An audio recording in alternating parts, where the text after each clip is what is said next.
We have a history of making things here. It actually goes back thousands of years to what the Indigenous leaders call a great gathering place here on the banks of the North Saskatchewan. Fort Edmonton followed, and so did settler after settler after settler who came for opportunity.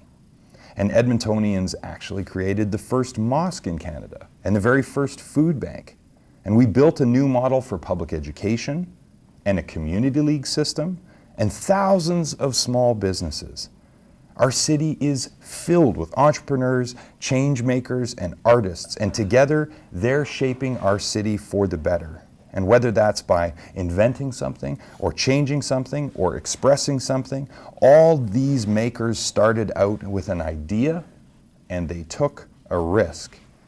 And so in the theme of that, the book I'd like to share with you is called What Do You Do with an Idea? By Kobe Yamada. One day, I had an idea. Where did it come from? Why is it here? I wondered. What do you do with an idea? At first, I didn't think much of it. It seemed kind of strange and fragile. I didn't know what to do with it, so I just walked away from it.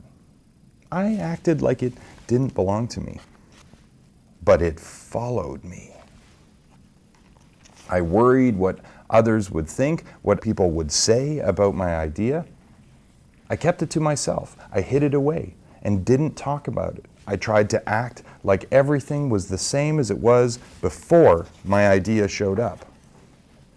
But there was something magical about my idea. I had to admit, I felt better and happier when it was around. It wanted food. It wanted to play. Actually, it wanted a lot of attention. It grew bigger, and we became friends. I showed it to other people even though I was afraid of what they would say. I was afraid that if people saw it, they would laugh at it. I was afraid they would think it was silly, and many of them did. They said it was no good. They said it was too weird. They said it was a waste of time and that it would never become anything. And at first, I believed them. I actually thought about giving up on my idea. I almost listened to them. But then I realized, what do they really know? This is my idea, I thought. No one knows it like I do, and it's okay if it's different and weird and maybe a little crazy. I decided to protect it, to care for it. I fed it good food, I worked with it, I played with it, but most of all, I gave it my attention. My idea grew and grew, and so did my love for it. I built it a new house, one with an open roof where it could look up at the stars, a place where it could be safe to dream. I liked being with my idea. It made me feel more alive, like I could do anything. It encouraged me to think big, and then to think bigger. It shared its secrets with me.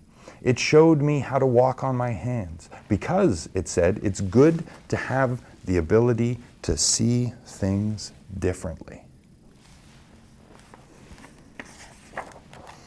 I couldn't imagine my life without it.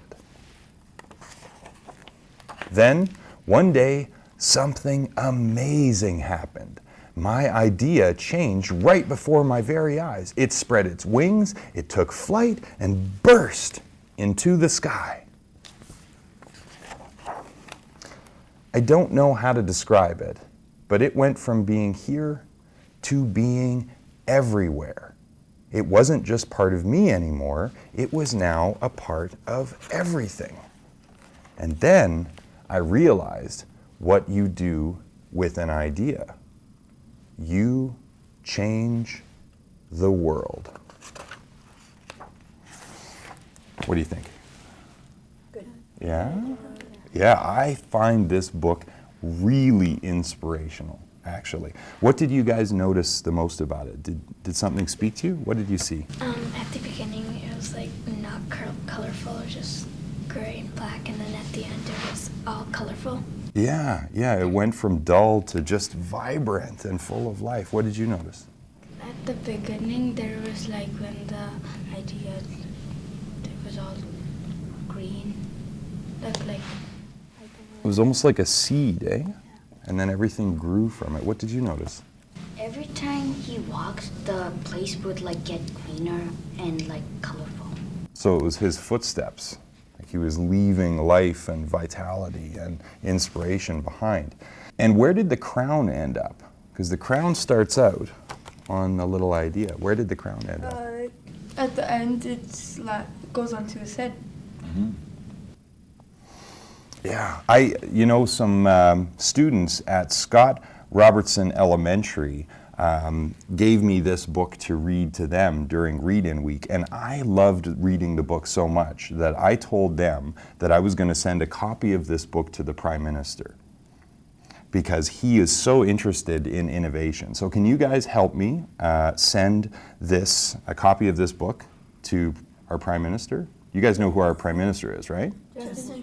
That's absolutely right. And he is absolutely trying to spark a culture of innovation, and I think this book can help him do it. So let's send him a copy together, okay? And one of you decorated this lovely envelope to put the book into. Well done. That's very beautiful, very inspiring.